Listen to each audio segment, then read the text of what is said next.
The Boscombe Valley Mystery by Arthur Conan Doyle. We were seated at breakfast one morning, my wife and I, when the maid brought in a telegram. It was from Sherlock Holmes and ran in this way. Have you a couple of days to spare? Have just been wired for from the west of England in connection with Boscombe Valley tragedy. Shall be glad if you will come with me.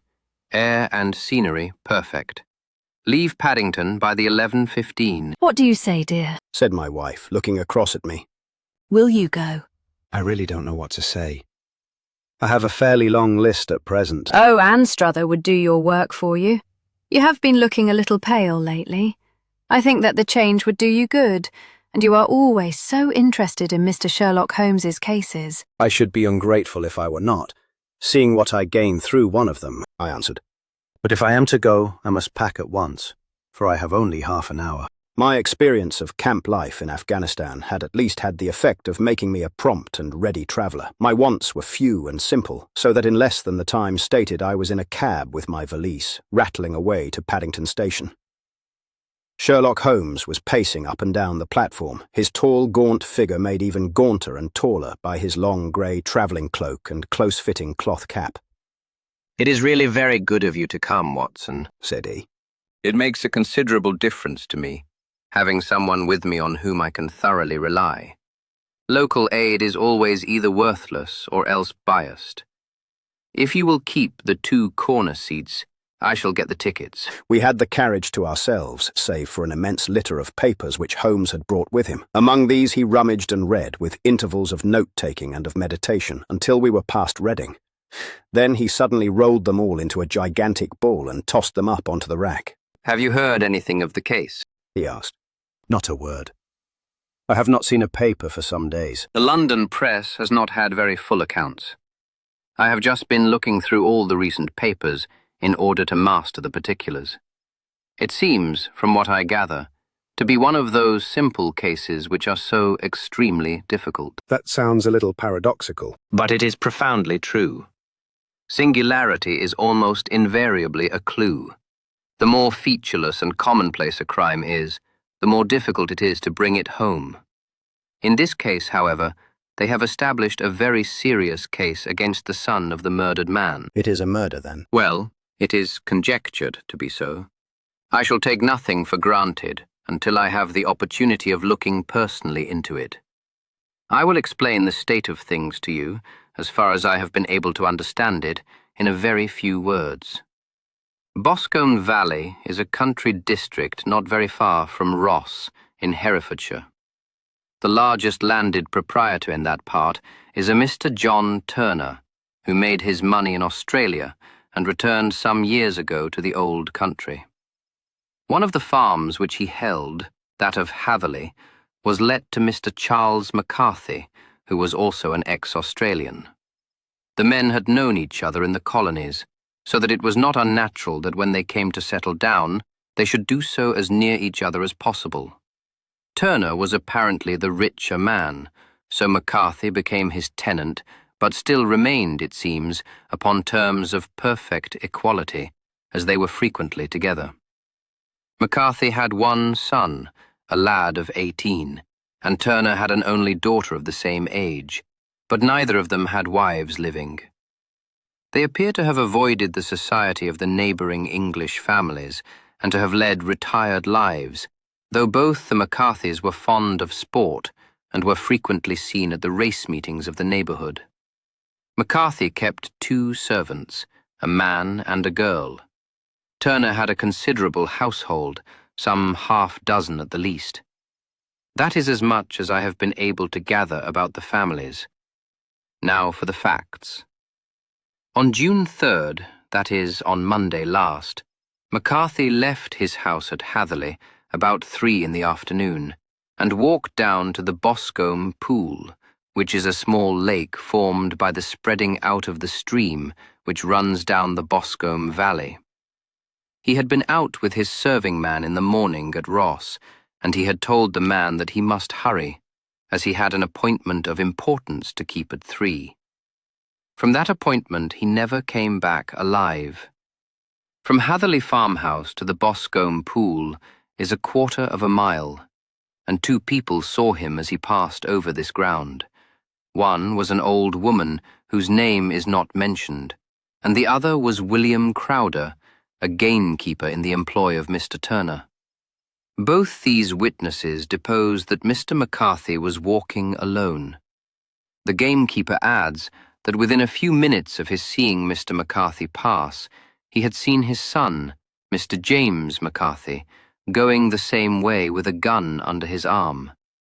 To the best of his belief, the father was actually in sight at the time, and the son was following him. He thought no more of the matter until he heard in the evening of the tragedy that had occurred.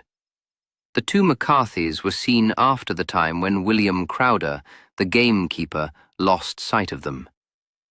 The Boscombe pool is thickly wooded round, with just a fringe of grass and of reeds round the edge. A girl of 14, Patience Moran, who is the daughter of the lodge-keeper of the Boscombe Valley estate, was in one of the woods picking flowers. She states that while she was there, she saw, at the border of the wood and close by the lake, Mr. McCarthy and his son, and that they appeared to be having a violent quarrel. She heard Mr. McCarthy the elder using very strong language to his son, and she saw the latter raise up his hand as if to strike his father. She was so frightened by their violence that she ran away and told her mother when she reached home that she had left the 2 McCarthys quarrelling near Boscombe Pool, and that she was afraid that they were going to fight. She had hardly said the words when young Mr. McCarthy came running up to the lodge to say that he had found his father dead in the wood, and to ask for the help of the lodge-keeper. He was much excited, without either his gun or his hat, and his right hand and sleeve were observed to be stained with fresh blood. On following him, they found the dead body stretched out upon the grass beside the pool. The head had been beaten in by repeated blows of some heavy and blunt weapon. The injuries were such as might very well have been inflicted by the butt end of his son's gun, which was found lying on the grass within a few paces of the body. Under these circumstances, the young man was instantly arrested, and a verdict of wilful murder having been returned at the inquest on Tuesday, he was on Wednesday brought before the magistrates at Ross, who have referred the case to the next assizes. Those are the main facts of the case as they came out before the coroner and the police court. I could hardly imagine a more damning case, I remarked. If ever circumstantial evidence pointed to a criminal, it does so here. Circumstantial evidence is a very tricky thing, answered Holmes thoughtfully. It may seem to point very straight to one thing, but if you shift your own point of view a little, you may find it pointing in an equally uncompromising manner to something entirely different. It must be confessed, however, that the case looks exceedingly grave against the young man, and it is very possible that he is indeed the culprit. There are several people in the neighborhood, however, and among them Miss Turner, the daughter of the neighboring landowner, who believe in his innocence, and who have retained Lestrade, whom you may recollect in connection with the study in Scarlet, to work out the case in his interest.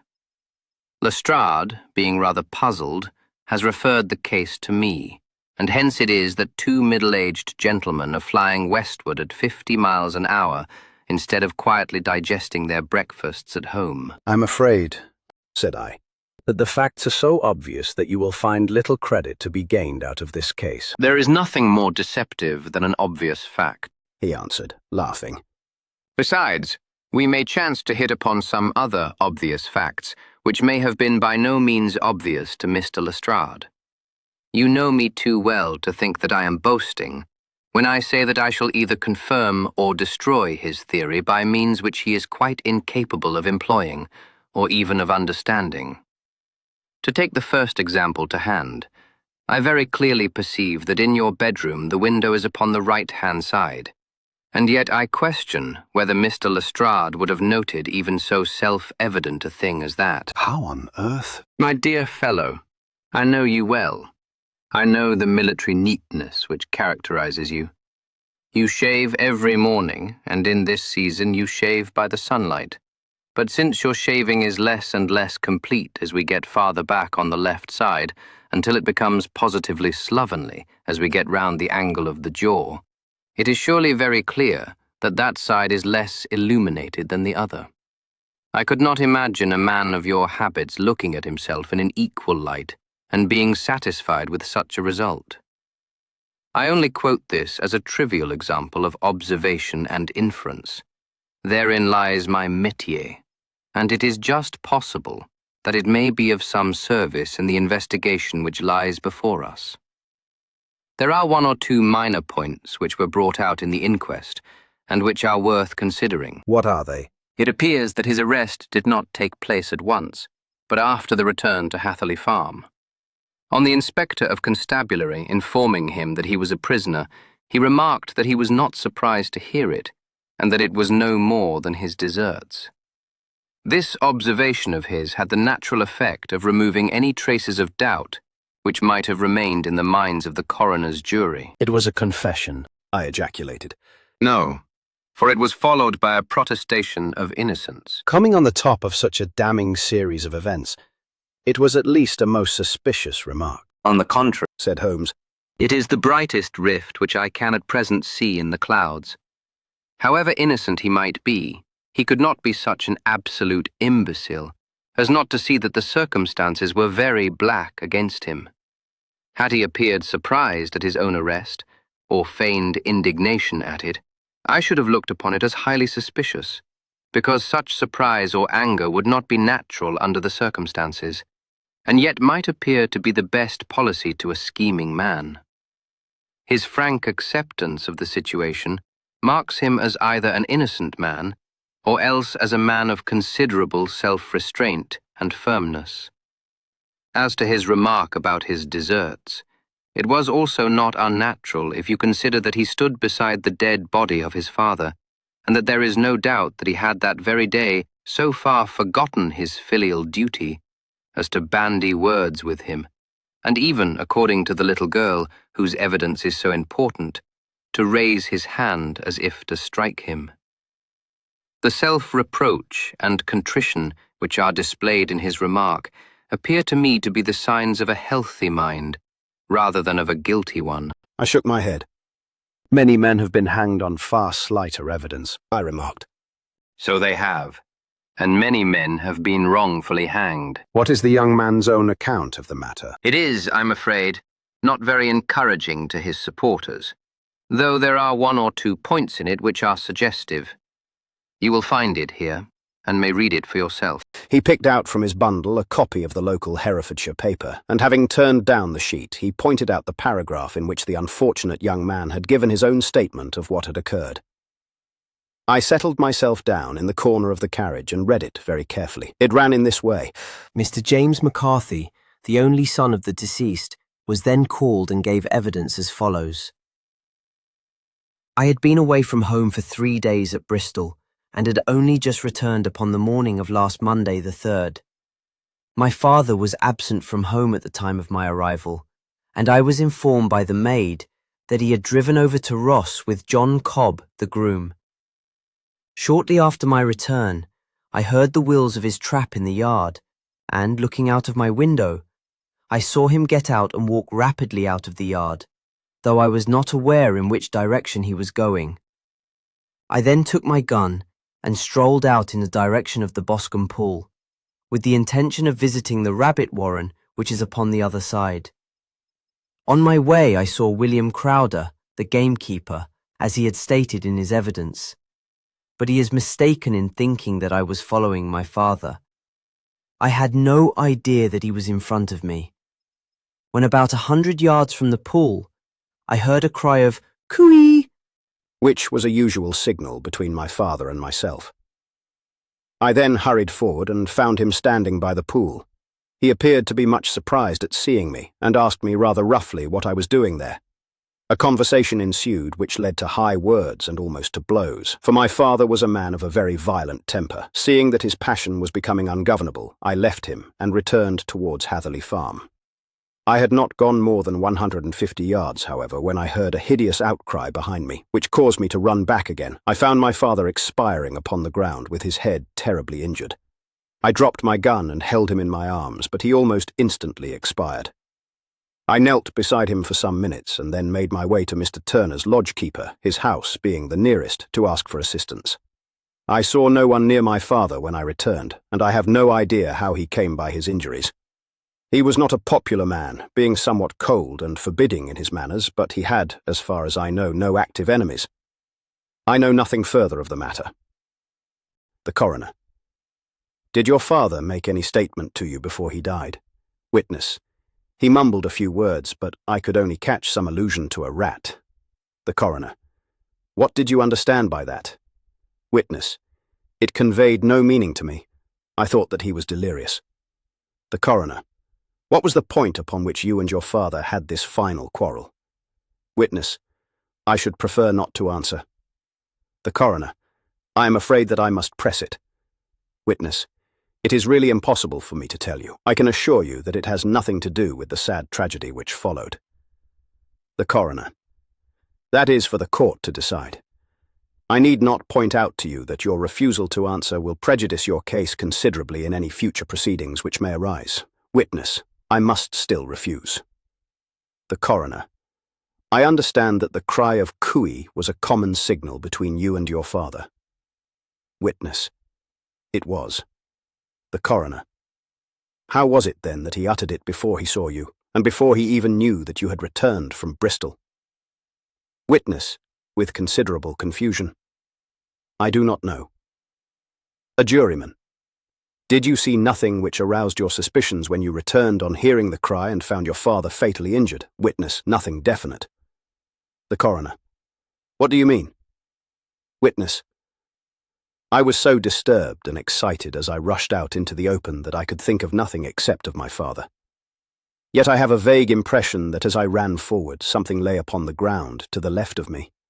It seemed to me to be something grey in colour, a coat of some sort, or a plaid perhaps. When I rose from my father, I looked round for it, but it was gone. Do you mean that it disappeared before you went for help? Yes, it was gone. You cannot say what it was? No, I had a feeling something was there. How far from the body? 12 yards or so. And how far from the edge of the wood? About the same. Then, if it was removed, it was while you were within 12 yards of it. Yes, but with my back towards it. This concluded the examination of the witness. I see, said I as I glanced down the column, that the Coroner in his concluding remarks was rather severe upon young McCarthy. He calls attention, and with reason, to the discrepancy about his father having signalled to him before seeing him, also to his refusal to give details of his conversation with his father, and his singular account of his father's dying words. They are all, as he remarks, very much against the son. Holmes laughed softly to himself and stretched himself out upon the cushioned seat. Both you and the Coroner have been at some pains, said he, to single out the very strongest points in the young man's favour. Don't you see that you alternately give him credit for having too much imagination and too little? Too little, if he could not invent a cause of quarrel which would give him the sympathy of the jury. Too much, if he evolved from his own inner consciousness anything so outré as a dying reference to a rat and the incident of the vanishing cloth. No, sir. I shall approach this case from the point of view that what this young man says is true, and we shall see whither that hypothesis will lead us. And now here is my pocket Petrarch, and not another word shall I say of this case until we are on the scene of action. We lunch at Swindon, and I see that we shall be there in 20 minutes. It was nearly 4 o'clock when we at last, after passing through the beautiful Stroud Valley and over the broad gleaming Severn, found ourselves at the pretty little country town of Ross. A lean, ferret-like man, furtive and sly-looking, was waiting for us upon the platform. In spite of the light brown dust coat and leather leggings, which he wore in deference to his rustic surroundings, I had no difficulty in recognising Lestrade of Scotland Yard. With him we drove to the Hereford Arms, where a room had already been engaged for us. I have ordered a carriage, said Lestrade as we sat over a cup of tea. I knew your energetic nature, and that you would not be happy until you had been on the scene of the crime. It was very nice and complimentary of you. Holmes answered. It is entirely a question of barometric pressure. Lestrade looked startled. I do not quite follow, He said. How is the glass? 29, I see. No wind, and not a cloud in the sky.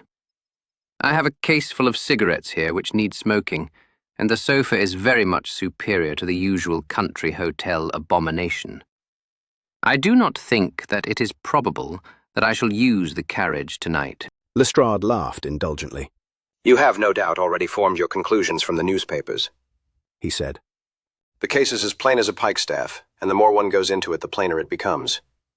Still, of course, one can't refuse a lady, and such a very positive one, too. She has heard of you, and would have your opinion, though I repeatedly told her that there was nothing which you could do which I had not already done. Why, bless my soul, here is her carriage at the door. He'd hardly spoken before there rushed into the room one of the most lovely young women that I have ever seen in my life, her violet eyes shining, her lips parted, a pink flush upon her cheeks.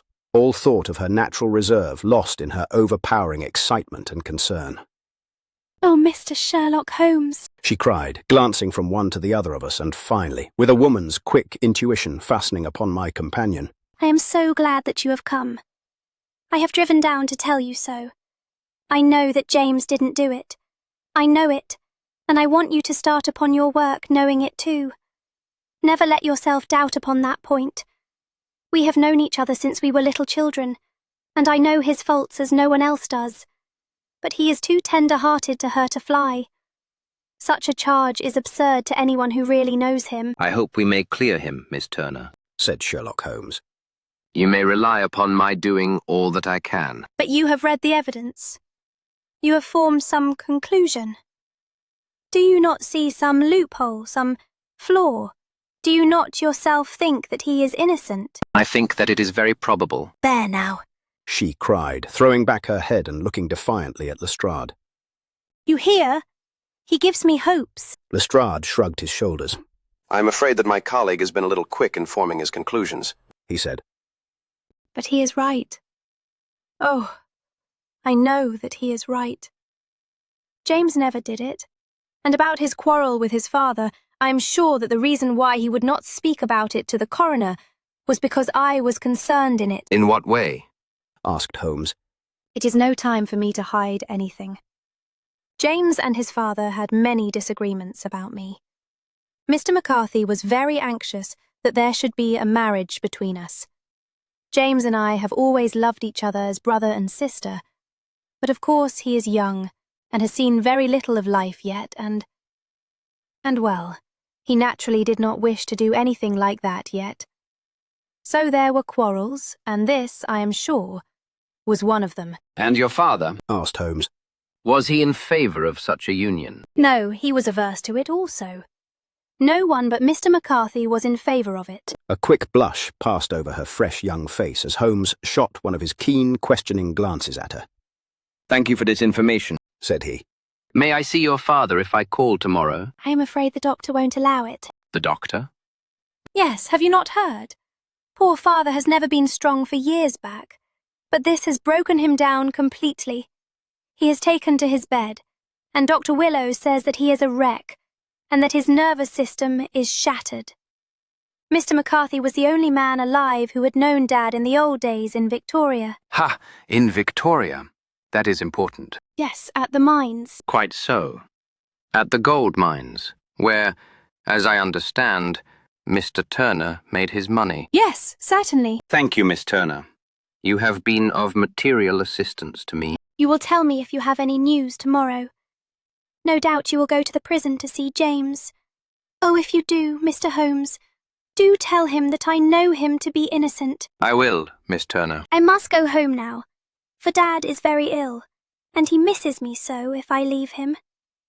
Goodbye, and God help you in your undertaking. She hurried from the room as impulsively as she had entered, and we heard the wheels of her carriage rattle off down the street. I am ashamed of you, Holmes, Said Lestrade with dignity after a few minutes' silence. Why should you raise up hopes which you are bound to disappoint?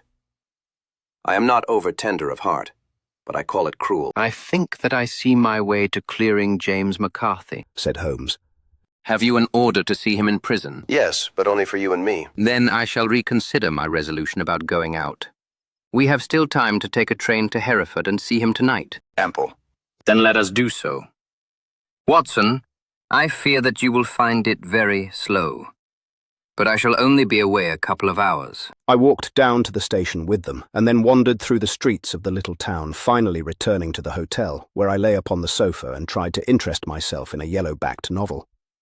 The puny plot of the story was so thin, however, when compared to the deep mystery through which we were groping, and I found my attention wander so continually from the action to the fact, that I at last flung it across the room and gave myself up entirely to a consideration of the events of the day. Supposing that this unhappy young man's story were absolutely true, then what hellish thing, what absolutely unforeseen and extraordinary calamity could have occurred between the time when he parted from his father and the moment when, drawn back by his screams, he rushed into the glade? It was something terrible and deadly. What could it be? Might not the nature of the injuries reveal something to my medical instincts? I rang the bell and called for the weekly county paper, which contained a verbatim account of the inquest. In the surgeon's deposition it was stated that the posterior third of the left parietal bone and the left half of the occipital bone had been shattered by a heavy blow from a blunt weapon. I marked the spot upon my own head. Clearly, such a blow must have been struck from behind. That was to some extent in favour of the accused, as when seen quarrelling he was face to face with his father. Still, it did not go for very much, for the older man might have turned his back before the blow fell. Still, it might be worthwhile to call Holmes's attention to it. Then there was the peculiar dying reference to a rat. What could that mean? It could not be delirium. A man dying from a sudden blow does not commonly become delirious. No, it was more likely to be an attempt to explain how he met his fate. But what could it indicate? I cudgelled my brains to find some possible explanation. And then the incident of the grey cloth seen by young McCarthy. If that were true, the murderer must have dropped some part of his dress, presumably his overcoat, in his flight, and must have had the hardihood to return and to carry it away, at the instant when the son was kneeling with his back turned not a dozen paces off. What a tissue of mysteries and improbabilities the whole thing was. I did not wonder at Lestrade's opinion, and yet I had so much faith in Sherlock Holmes's insight that I could not lose hope, as long as every fresh fact seemed to strengthen his conviction of young McCarthy's innocence. It was late before Sherlock Holmes returned. He came back alone, for Lestrade was staying in lodgings in the town. The glass still keeps very high, he remarked as he sat down. It is of importance that it should not rain before we are able to go over the ground. On the other hand, a man should be at his very best and keenest for such nice work as that, and I did not wish to do it when fagged by a long journey. I have seen young McCarthy. And what did you learn from him? Nothing. Could he throw no light? None at all. I was inclined to think at one time that he knew who had done it, and was screening him or her, but I am convinced now that he is as puzzled as everyone else.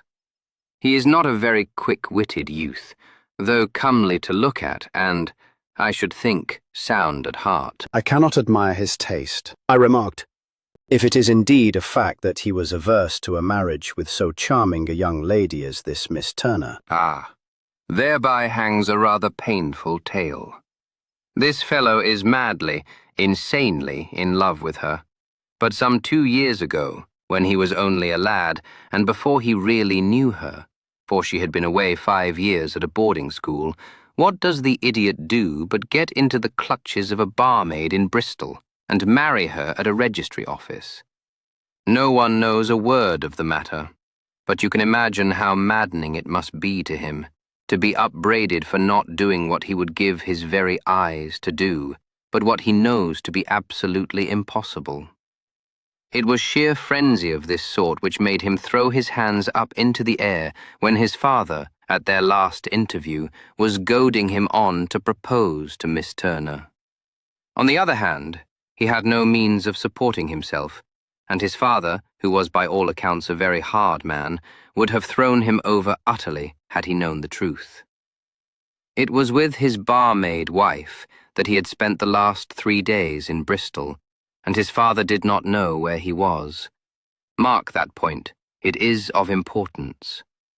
Good has come out of evil, however, for the barmaid, finding from the papers that he is in serious trouble and likely to be hanged, has thrown him over utterly and has written to him to say that she has a husband already in the Bermuda dockyard, so that there is really no tie between them.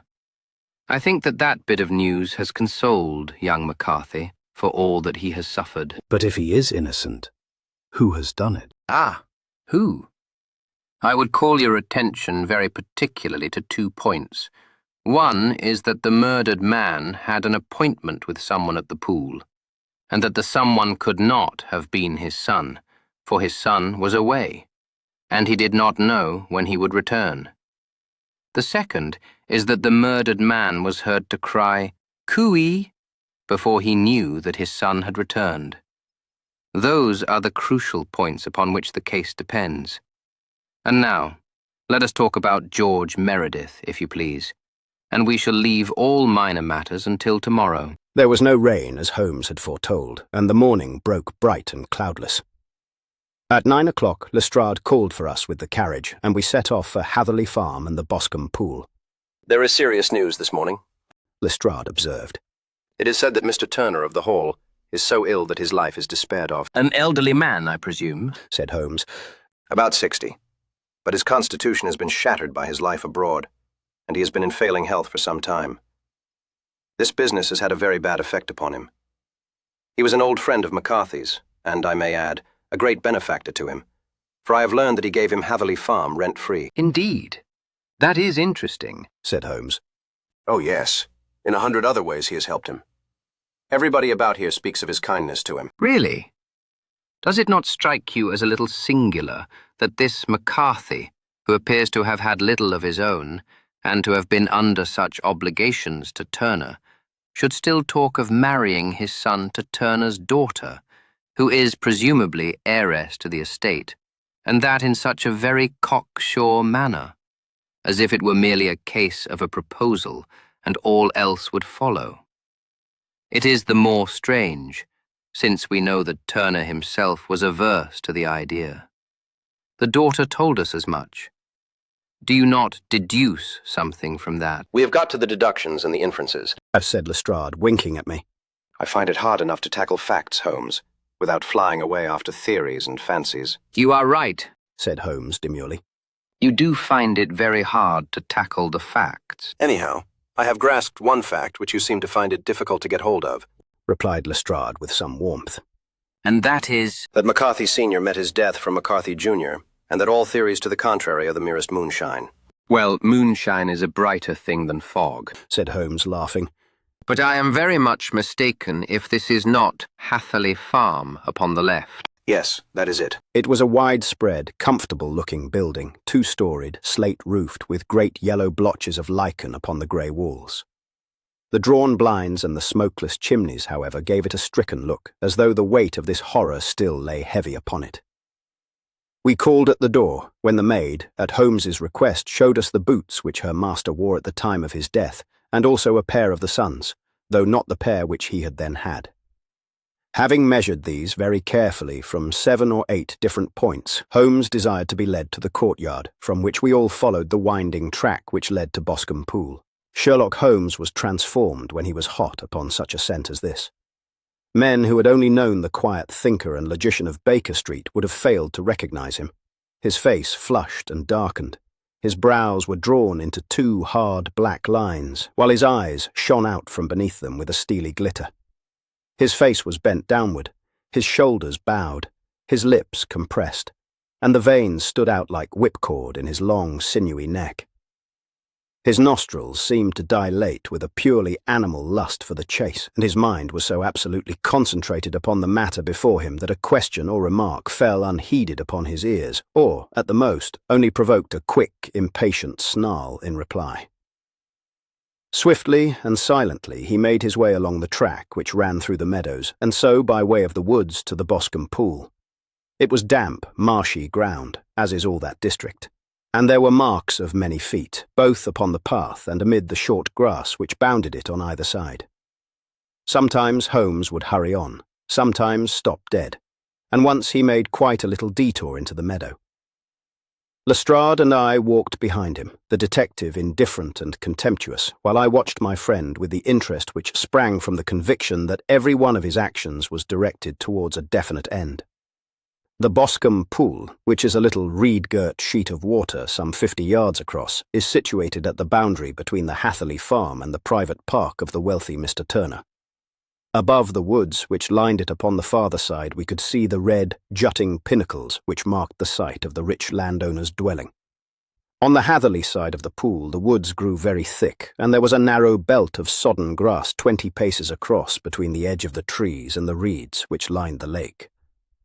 Lestrade showed us the exact spot at which the body had been found, and indeed so moist was the ground that I could plainly see the traces which had been left by the fall of the stricken man. To Holmes, as I could see by his eager face and peering eyes, very many other things were to be read upon the trampled grass. He ran round, like a dog who is picking up a scent, and then turned upon my companion. What did you go into the pool for? He asked. I fished about with a rake. I thought there might be some weapon or other trace. But how on earth? Oh, tut, tut. I have no time.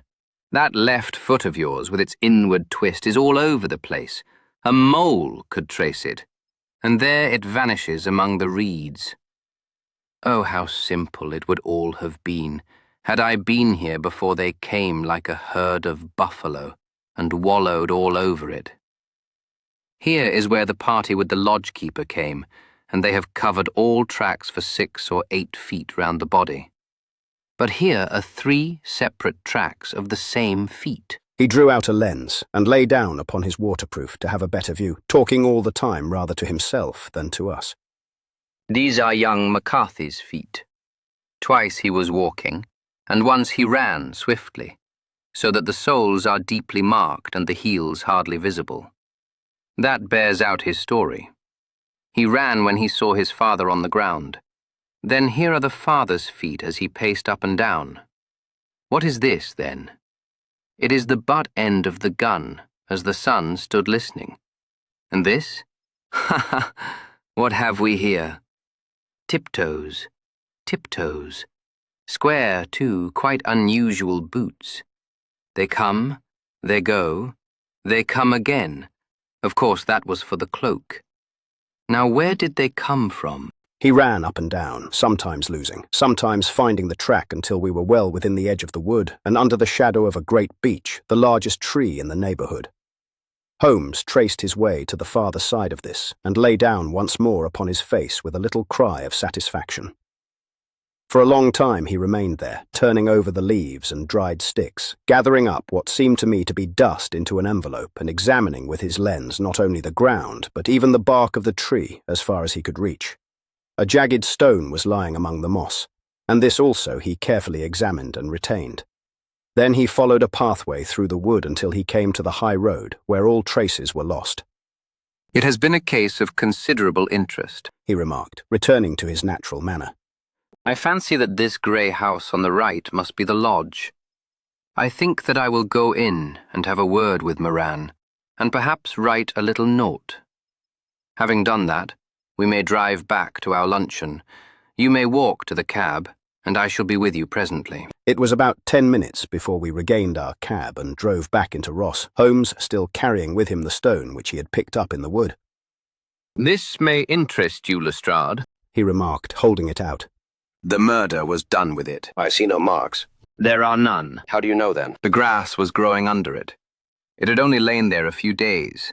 There was no sign of a place whence it had been taken. It corresponds with the injuries. There is no sign of any other weapon. And the murderer? Is a tall man, left-handed, limps with the right leg, wears thick-soled shooting boots and a grey cloak, smokes Indian cigars, uses a cigar holder, and carries a blunt penknife in his pocket. There are several other indications, but these may be enough to aid us in our search. Lestrade laughed. I'm afraid that I'm still a skeptic, he said. Theories are all very well, but we have to deal with a hard-headed British jury. Nous verrons, answered Holmes calmly. You work your own method and I shall work mine. I shall be busy this afternoon, and shall probably return to London by the evening train. And leave your case unfinished? No, finished. But the mystery? It is solved. Who was the criminal then? The gentleman I describe. But who is he? Surely it would not be difficult to find out. This is not such a populous neighborhood. Lestrade shrugged his shoulders. I am a practical man, He said. and I really cannot undertake to go about the country looking for a left-handed gentleman with a game leg. I should become the laughingstock of Scotland Yard. All right, Said Holmes quietly. I have given you the chance. Here are your lodgings. Goodbye. I shall drop you a line before I leave. Having left Lestrade at his rooms, we drove to our hotel, where we found lunch upon the table. Holmes was silent and buried in thought, with a pained expression upon his face, as one who finds himself in a perplexing position. Look here, Watson. He said, when the cloth was cleared. Just sit down in this chair and let me preach to you for a little. I don't know quite what to do, and I should value your advice. Light a cigar and let me expound. Pray do so. Well now, in considering this case, there are 2 points about young McCarthy's narrative which struck us both instantly, although they impressed me in his favor and you against him. One was the fact that his father should, according to his account, cry "cooee" before seeing him. The other was his singular dying reference to a rat. He mumbled several words, you understand, but that was all that caught the son's ear. Now from this double point our research must commence, and we will begin it by presuming that what the lad says is absolutely true. What of this cooee, then? Well, obviously it could not have been meant for the son. The son, as far as he knew, was in Bristol. It was mere chance that he was within earshot. The cooee was meant to attract the attention of whoever it was that he had the appointment with. But cooee is a distinctly Australian cry, and one which is used between Australians. There is a strong presumption that the person whom McCarthy expected to meet him at Boscombe Pool was someone who had been in Australia. What of the rat, then? Sherlock Holmes took a folded paper from his pocket and flattened it out on the table. This is a map of the colony of Victoria. He said. I wired to Bristol for it last night. He put his hand over part of the map. What do you read? Arat. I read. And now? He raised his hand. Ballarat. Quite so. That was the word the man uttered, and of which his son only caught the last 2 syllables. He was trying to utter the name of his murderer. So and so of Ballarat. It is wonderful, I exclaimed. It is obvious. And now, you see, I had narrowed the field down considerably. The possession of a grey garment was a third point which, granting the son's statement to be correct, was a certainty. We have come now out of mere vagueness to the definite conception of an Australian from Ballarat with a grey cloak. Certainly. And one who was at home in the district, for the pool can only be approached by the farm or by the estate, where strangers could hardly wander. Quite so. Then comes our expedition of today. By an examination of the ground, I gained the trifling details which I gave to that imbecile Lestrade as to the personality of the criminal. But how did you gain them? You know my method. It is founded upon the observation of trifles. His height I know that you might roughly judge from the length of his stride. His boots, too, might be told from their traces. Yes, they were peculiar boots. But his lameness? The impression of his right foot was always less distinct than his left. He put less weight upon it. Why? Because he limped. He was lame. But his left-handedness. You were yourself struck by the nature of the injury as recorded by the surgeon at the inquest. The blow was struck from immediately behind, and yet was upon the left side. Now, how can that be, unless it were by a left-handed man? He had stood behind that tree during the interview between the father and son. He had even smoked there. I found the ash of a cigar, which my special knowledge of tobacco ashes enables me to pronounce as an Indian cigar. I have, as you know, devoted some attention to this, and written a little monograph on the ashes of 140 different varieties of pipe, cigar, and cigarette tobacco. Having found the ash, I then looked round and discovered the stump among the moss where he had tossed it. It was an Indian cigar, of the variety which are rolled in Rotterdam. And the cigar holder? I could see that the end had not been in his mouth. Therefore he used a holder. The tip had been cut off, not bitten off, but the cut was not a clean one, so I deduced a blunt penknife. Holmes, I said, you have drawn a net round this man from which he cannot escape, and you have saved an innocent human life as truly as if you had cut the cord which was hanging him. I see the direction in which all this points. The culprit is— Mr. John Turner, cried the hotel waiter, opening the door of our sitting room and ushering in a visitor. The man who entered was a strange and impressive figure. His slow, limping step and bowed shoulders gave the appearance of decrepitude, and yet his hard, deep-lined, craggy features and his enormous limbs showed that he was possessed of unusual strength of body and of character. His tangled beard, grizzled hair, and outstanding, drooping eyebrows combined to give an air of dignity and power to his appearance, but his face was of an ashen white, while his lips and the corners of his nostrils were tinged with a shade of blue. It was clear to me at a glance that he was in the grip of some deadly and chronic disease. "Pray sit down on the sofa," said Holmes gently. "You had my note." Yes, the lodge-keeper brought it up. You said that you wished to see me here to avoid scandal. I thought people would talk if I went to the hall. And why did you wish to see me? He looked across at my companion with despair in his weary eyes, as though his question was already answered. "Yes," said Holmes, answering the look rather than the words. "it is so. I know all about McCarthy." The old man sank his face in his hands. God help me, he cried. But I would not have let the young man come to harm. I give you my word that I would have spoken out if it went against him at the assizes. "I'm glad to hear you say so," said Holmes gravely. I would have spoken now had it not been for my dear girl. It would break her heart. It will break her heart when she hears that I am arrested. "It may not come to that," said Holmes. What? "I am no official agent. I understand that it was your daughter who required my presence here, and I am acting in her interests. Young McCarthy must be got off, however." I am a dying man, said old Turner. I have had diabetes for years. My doctor says it is a question whether I shall live a month. Yet I would rather die under my own roof than in a jail. Holmes rose and sat down at the table with his pen in his hand and a bundle of paper before him. "Just tell us the truth," he said. "I shall jot down the facts. You will sign it, and Watson here can witness it. Then I could produce your confession at the last extremity to save young McCarthy. I promise you that I shall not use it unless it is absolutely needed." It's as well, said the old man. It's a question whether I shall live to the assizes, so it matters little to me. But I should wish to spare Alice the shock. And now I will make the thing clear to you. It has been a long time in the acting, but will not take me long to tell. You didn't know this dead man, McCarthy. He was a devil incarnate, I tell you that. God keep you out of the clutches of such a man as he.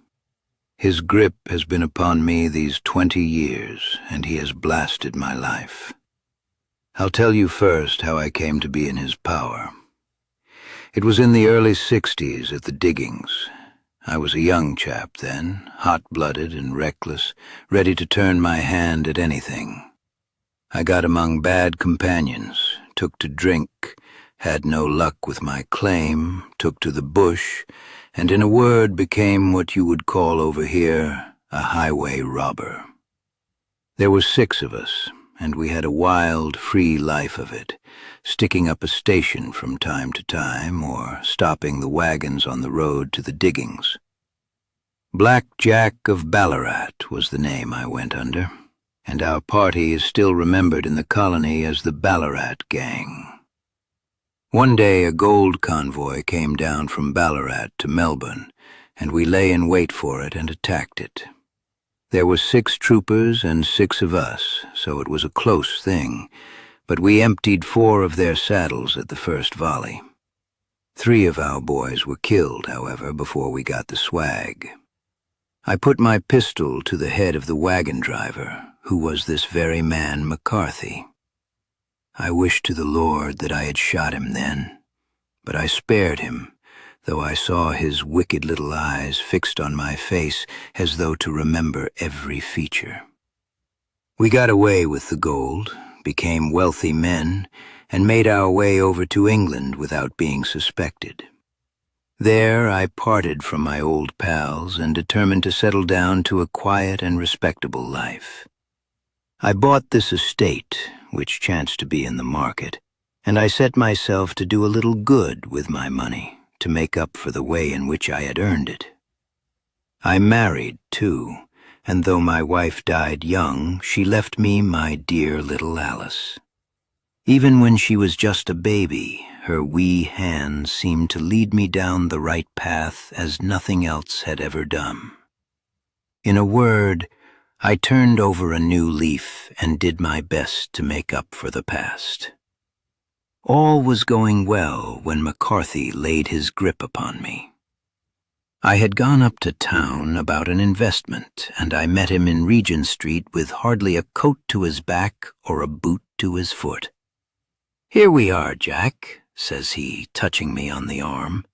"We'll be as good as a family to you. There's 2 of us, me and my son, and you can have the keeping of us. If you don't, it's a fine, law-abiding country is England, and there's always a policeman within hail." Well, down they came to the West Country. There was no shaking them off, and there they have lived rent-free on my best land ever since. There was no rest for me, no peace, no forgetfulness. Turn where I would, there was his cunning, grinning face at my elbow. It grew worse as Alice grew up, for he soon saw I was more afraid of her knowing my past than of the police. Whatever he wanted, he must have, and whatever it was, I gave him without question. Land, money, houses, until at last he asked the thing which I could not give. He asked for Alice. His son, you see, had grown up, and so had my girl, and as I was known to be in weak health, it seemed a fine stroke to him that his lad should step into the whole property. But there I was firm.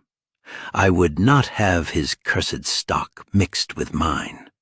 Not that I had any dislike to the lad, but his blood was in him, and that was enough. I stood firm. McCarthy threatened. I braved him to do his worst. We were to meet at the pool midway between our houses to talk it over.